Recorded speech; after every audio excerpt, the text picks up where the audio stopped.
Magandang umaga po. Happy Saturday. Bangdanog po. Dami ang tatanong na teacher, no? Paano naman ako?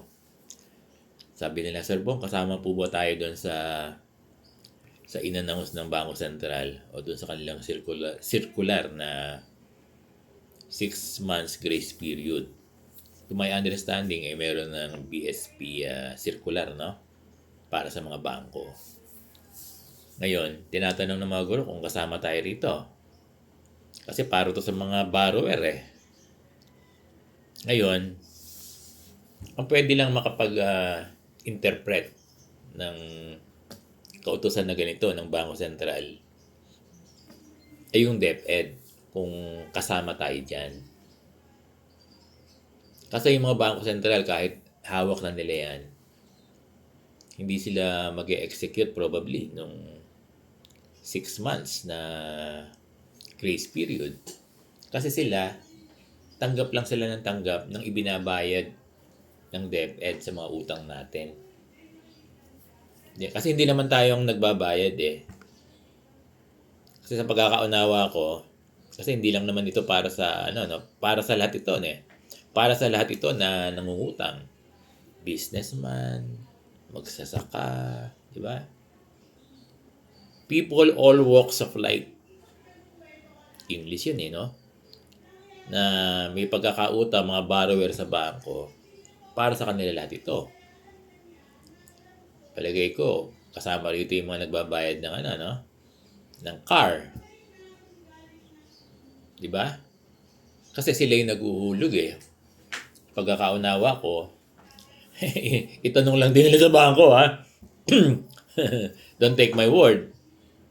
Na pwede silang hindi, dahil sa grace period, pwede silang hindi magbayad ng 6 na buwan. Parang ganun eh. Kaya lang yung sa teachers, iba. Kasi hindi naman tayo ang naguhulog ng utang natin sa bangko. Kinakaltas yan dahil pasok tayo dun sa automatic salary deduction ng mga loan natin. Kinakaltas sa atin ng DepEd, then yung DepEd ang nagbibigay ng hulog natin sa mga PLI para doon sa ating monthly amortization.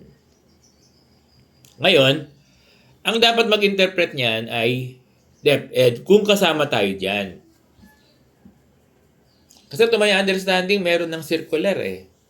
Kaya lang, pag tinanong niyo yung mga PLI, ang sasabihin nila, wala pa kasing kautusan yung DepEd. Tama rin naman.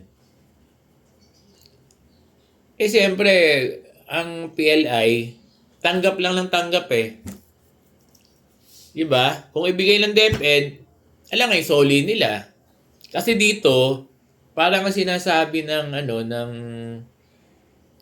Bangko Sentral, dun sa 6 na buwan na grace period, pwede kang hindi maghulog o magbayad.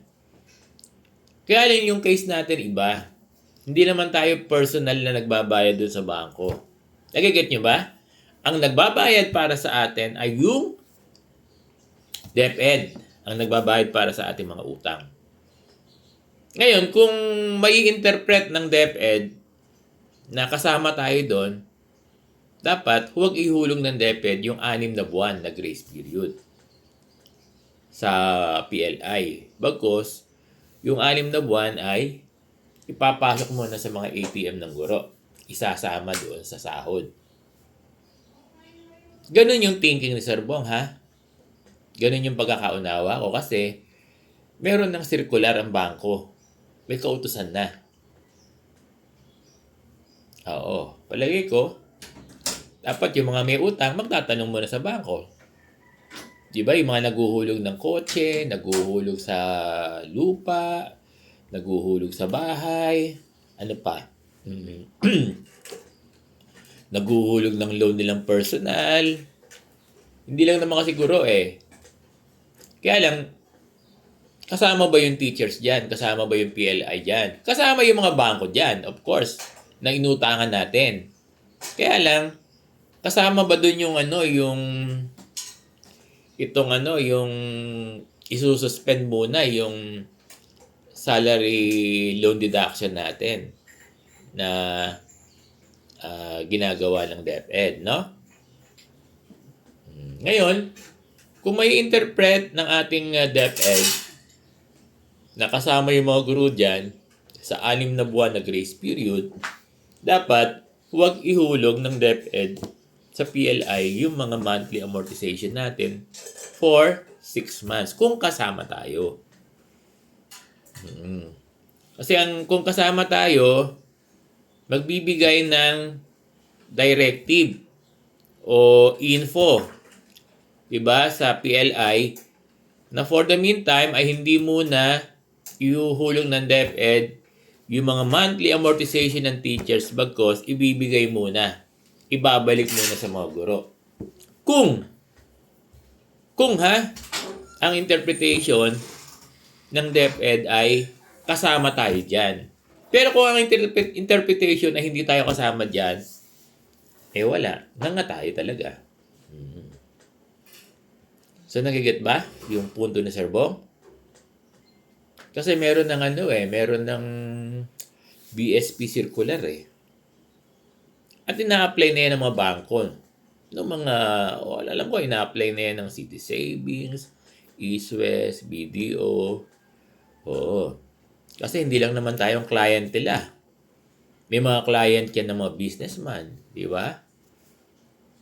May mga client yan ng mga landlord, di ba? Landowner. Na sila personal ang nagbabayad.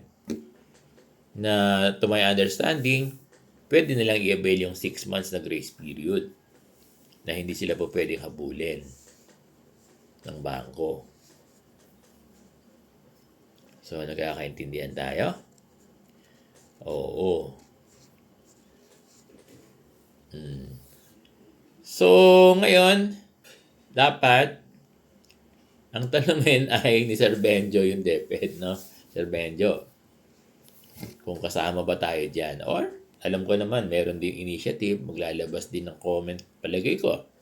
Baka maglabas din ng post ang DepEd kung kasama tayo dyan sa 6 months grace period na kautusan o circular ng Bangko Sentral ng Pilipinas. Magandang umaga po sa inyong lahat.